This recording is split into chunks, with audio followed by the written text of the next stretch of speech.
The Miami Heat were a Mickey Finals appearance. Let's talk about this in depth for just a few minutes. The Miami Heat, composed of Jimmy Butler, Bam Adebayo, Max Strus, Gabe Vincent, and Kyle Lowry, seemed like a pretty good team rolling into the finals. Obviously, those are not the same people that played on the roster throughout some of the game. I mean, you might be able to add in Duncan Robinson, as he was somewhat to some degree, most of the time, their best player, which is actually kind of funny to imagine, but he was.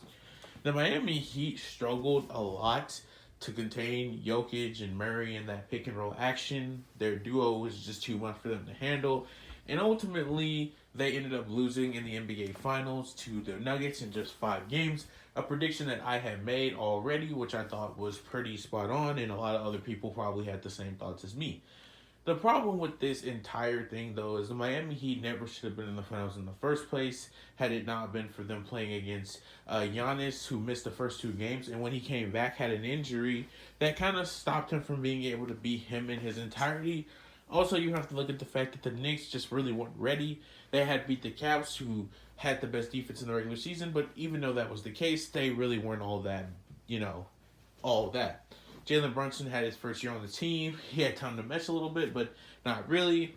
And overall, they ended up crumbling, just like, I kind of expected that to happen a little bit.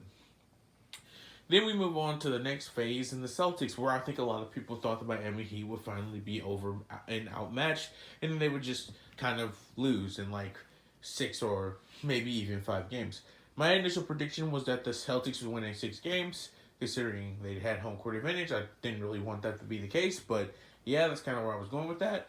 And sadly, the Celtics let me down horribly. They lost the series in 7 games, which is actually kind of surprising to me, and they lost 3 straight. And then guess what? They won 3 straight. My Celtics disappointed me very bad. Jaylen Brown, I hope you this offseason finally learn how to dribble a basketball and actually learn how to be a number 2 option that can turn into the number 1 option when your number 1 option teammate, JT, Jason Tatum, can't play up to the level that he wants to, because that needs to happen ASAP, because you are a failure after that collapse. I still want them to keep him, but that's for another video. The overall point of what I'm trying to say here is simple. I think that it's very obvious that the Celtics are very known for having very big inconsistencies with 3-point shooting and just who's going to show up on their roster, which was a big thing that he took advantage of and it ultimately ended up winning them the series.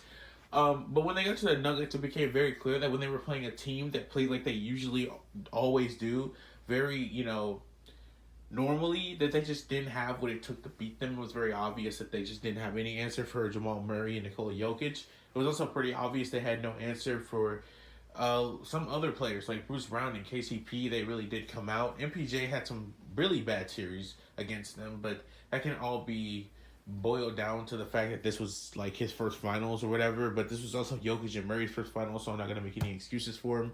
Although that may be the case, I do think that the Heat were just outclassed in every single way in these finals, and I never thought they should have been in the first place. I do think the Heat, if in this offseason they can get some real pieces to go alongside Butler and Bam, I do think they arguably have another shot at getting back to the finals, although unlikely if they don't make any huge changes. But I think they should be capable of doing so, and since they made it so far last season, I think there will be some free agents that have very big interest in being on this roster. Overall, that's pretty much the prime reasons why they were even able to make it to the finals, and why I also think it was pretty obvious why they lost. They were just outmatched by the best center in the league, arguably the best player in the league, and arguably one of the best playoff performers we've seen in a long time in Jamal Murray. Yeah, that's what they lost. Also, Aaron Gordon had some big games and huge moments. So yeah. If you guys enjoyed this video, please surely like, comment, share, subscribe, hit the notification bell to be informed about the videos, and I will catch y'all in the next video. Deuces.